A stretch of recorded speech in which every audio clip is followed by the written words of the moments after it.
For as long as I can remember, I've been a huge fan of classic animation. As a boy, I would collect VHS tapes of animated movies and spend countless days watching them. Whether or not I want to admit it, these films were a huge part of my life. Everything changed when I was about 9, on one fateful trip to my great-grandmother's house. My great-grandmother had an enormous conglomeration of tapes in her attic, complete with an area to view them. By the attic stairs, an old TV sat hooked up to a VHS player with a mattress in front. The perfect place to watch movies. I can only recall a handful of times we even went to her house, but one visit stands out in particular. It's when I watched that movie. One evening, I was nosing around in her attic, looking through her movie collection for some animated movie that I'd never seen before. Every title was familiar, and I considered watching Fern Gully until I noticed a tape resting on the top shelf. It was without a cover, and the only marking on it was a sticker that read, "The White Door." I had never heard of this movie. Excitedly, I popped the video in the player and got comfortable. I had no idea what I was in for. The movie started off with victorious fanfare and a panning shot of some crimson-colored clouds. As the clouds drifted past the screen, the music got more and more cheerful until the clouds eventually raced off screen, revealing the title of the movie. Placed in the sky were massive golden letters that read, "The White Door." From the looks of the animation and quality of the music, I would guess this movie was made in the late 1980s. The title sequence faded away, and the opening scene began with a small, blonde-haired boy wandering through darkness until he came across a massive white door. He stopped before it and gazed upward curiously, examining the colossal entryway. The door opened, and heavenly light poured in all around him. With a hand over his eyes, he slowly ventured inside. Harp music presented the scene as the boy crept through the doors. The entire screen was overtaken by bright white light. The scene faded back in to reveal the boy standing in a plateau of white, purple, and pink clouds. He was dressed in a white robe and had very small wings protruding from his back. It was, of course, implied that the boy had died. I was slightly taken aback by this. Why had he died? This concept seemed a little too dark for an animated children's movie. The small angel boy looked around, searching for some explanation as to his whereabouts. The music had long since gone away, and the movie cycled through various shots of the boy slowly walking around, looking for any sign that he wasn't alone. He stopped searching and looked down at his feet. "I'm all alone," he said on the verge of tears. "I don't know where everybody is, and I'm all alone." The boy began crying. "I want to go home," he yelled several times, crying more and more with each pitiful shout. He sat down on the ground and began bawling. I felt a chill race up my spine.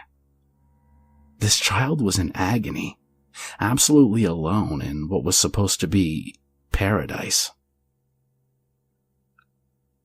The boy's wailing was interrupted when a small brown dog ran by, grabbing his attention.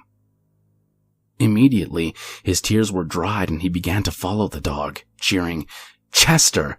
I can't believe you're here, Chester!" He skipped and laughed as he attempted to catch his pet, but the dog always seemed to be just out of reach. It may have been my imagination, but I noticed something strange in the background.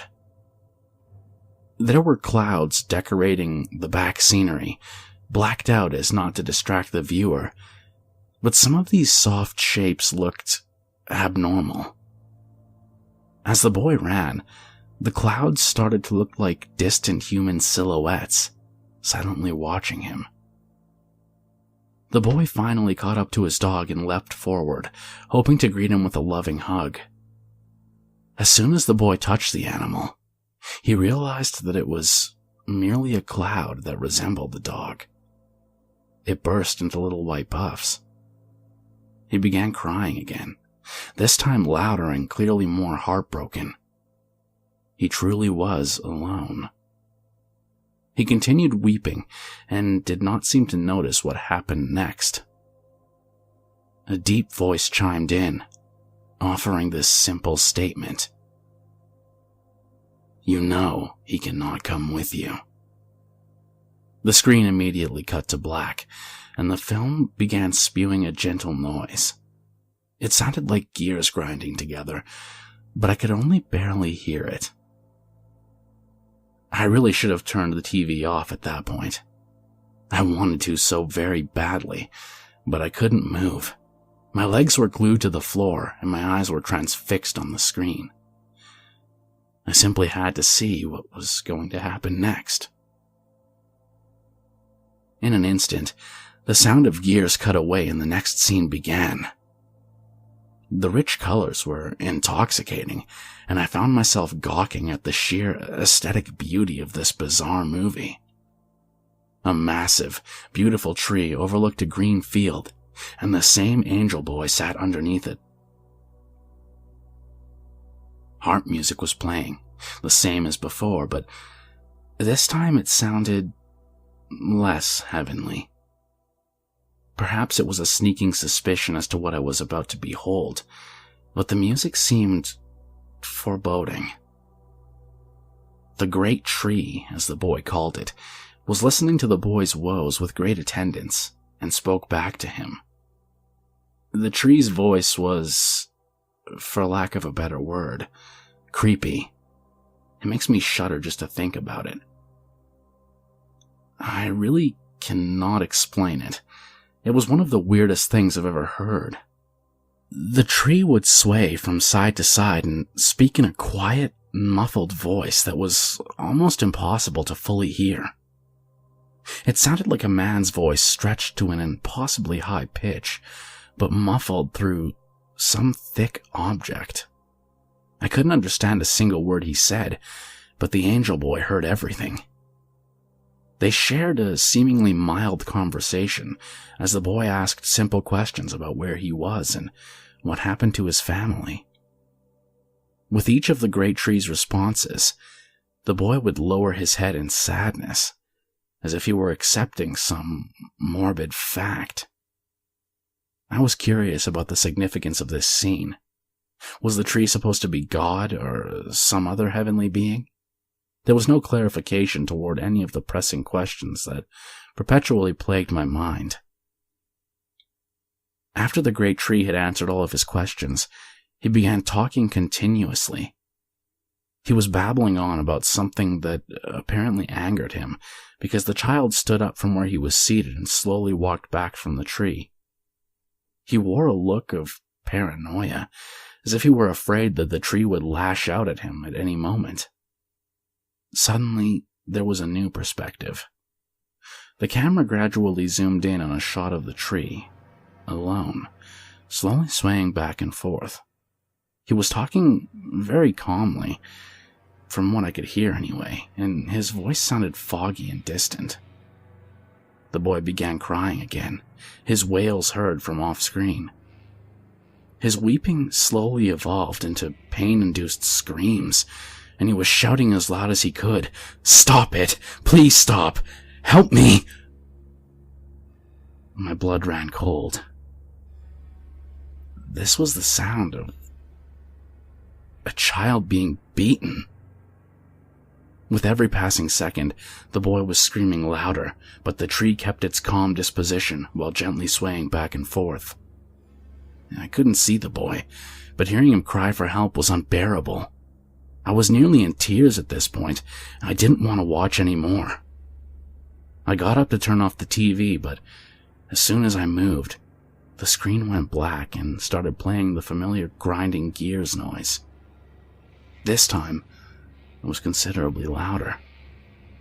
Amongst the loud metallic sound, I noticed a subtle oddity.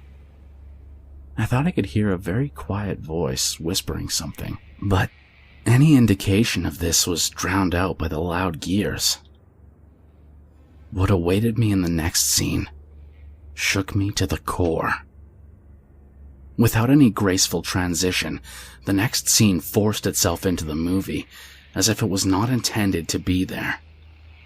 Distorted music was playing at inconsistent volumes, and the entire color scheme was off. Something was seriously wrong. Suddenly, the music stopped. The boy was lying on the ground, arms crossed on his chest.